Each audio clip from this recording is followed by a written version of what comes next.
Femme, grande est ta foi. Allez, réjouissons-nous. Dieu est capable de reconnaître le degré de notre foi et de notre amour, de notre abandon entre ses mains. Soyons sans crainte.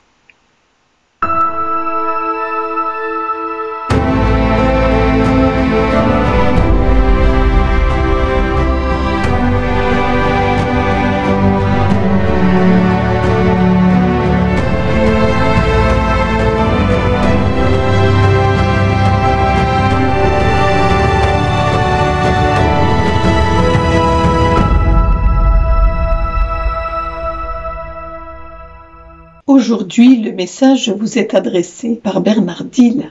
Mon ami, je me réjouis aujourd'hui de te dire que Dieu apprécie particulièrement en ce jour toutes les manifestations de ton amour et de ta détermination à le suivre. Cela fait plusieurs semaines que nous parlons de ces 7 minutes et nous vivons ces 7 minutes comme un rendez-vous quotidien pour nous retrouver et pour découvrir toute l'immensité de l'amour de Dieu à notre égard. Cette femme que l'Évangile nous rappelle en ce jour nous invite à croire que Dieu est capable de faire une prodigieuse manifestation de son amour, mais pas forcément comme nous le penserions. Parce que tout d'abord, cette femme va subir l'opprobre, le rejet, la condamnation, et pas par n'importe qui, par les apôtres eux-mêmes, parce que quelque part les apôtres ne supportent pas ces cris qui viennent perturber leur tranquillité. Alors oui, il y a cette femme qui est là, qui crie, qui n'en peut plus, parce qu'elle n'en peut plus de voir sa fille souffrir, et elle crie. Et même Jésus va être importuné par cette femme,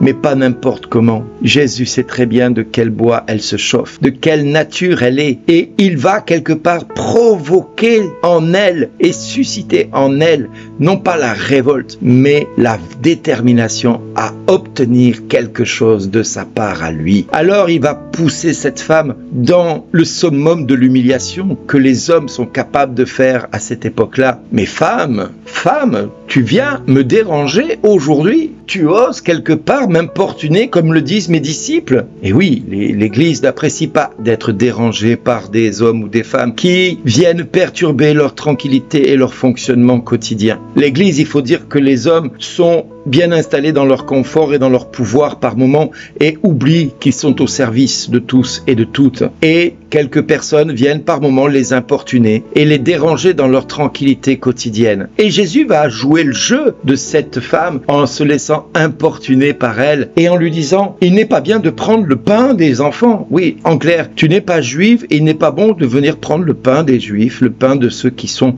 élus, reconnus parmi tous les peuples, et de le jeter aux petits chiens, parce que tu es comme pour eux un petit chien, tu ne vaux rien, tu ne représentes rien. Et cette femme va rebondir magistralement, merveilleusement. Mais oui, Seigneur, tu as raison quelque part, mais justement, les petits chiens mangent les miettes qui tombent de la table de leur maître. Oui, c'est vrai, je suis pas juif, je ne fais pas partie du peuple élu, mais je suis cette femme qui vient manger les miettes qui tombent de la table de ce peuple qui, par moments, te dénigre et te rejette. Je fais partie de ce peuple qui, par moment, va crier vers toi parce qu'il n'a pas d'autre solution que d'espérer en toi, et qui espère en toi, et qui veut voir, et qui vient chercher auprès de toi ce que je suis venu chercher, et pas autre chose. Alors oui, je suis peut-être un petit chien à tes yeux et aux yeux des hommes. Je ne représente peut-être rien aux yeux des hommes. Je suis peut-être moins que rien. Et Dieu va voir cette femme avec une détermination magistrale. Et il va lui dire: femme, grande est ta foi, que tout se passe pour toi comme tu le veux. Et à l'heure même, pas le lendemain ni le surlendemain,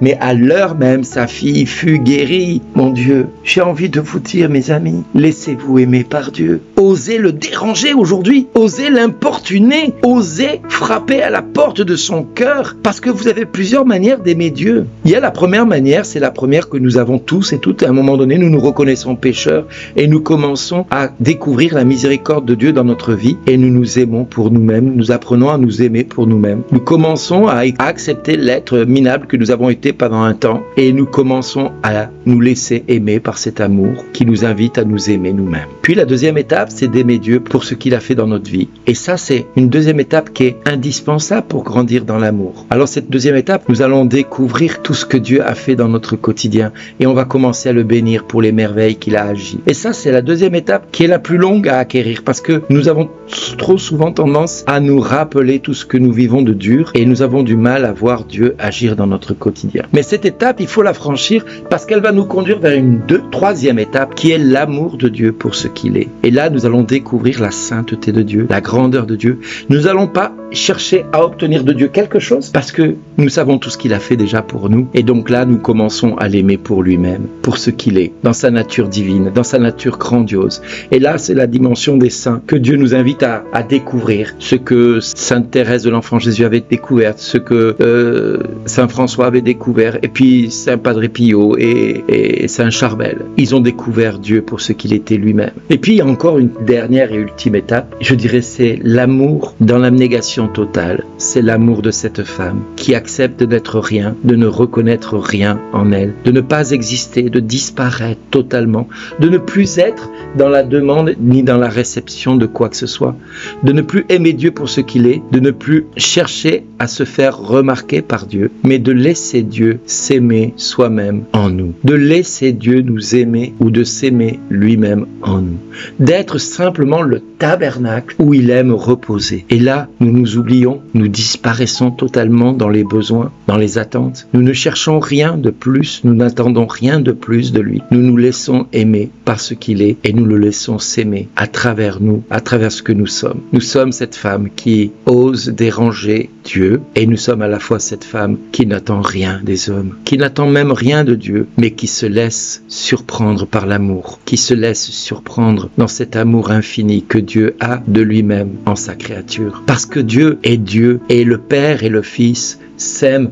foncièrement l'un et l'autre en étant un en nous et nous un en eux.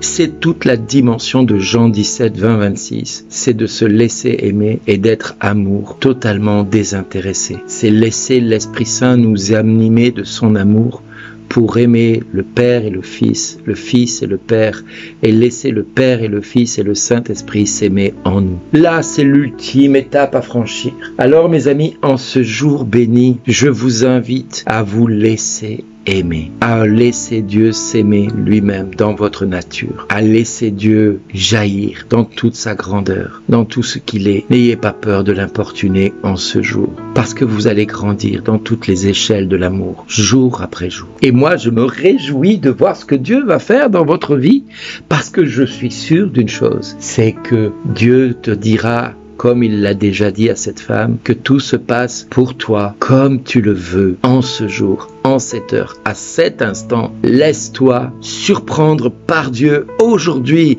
Ne fais aucun projet sur la comète, mais laisse-le te surprendre aujourd'hui. Parce qu'il va te dire, femme, homme, grande est ta foi, merci d'exister.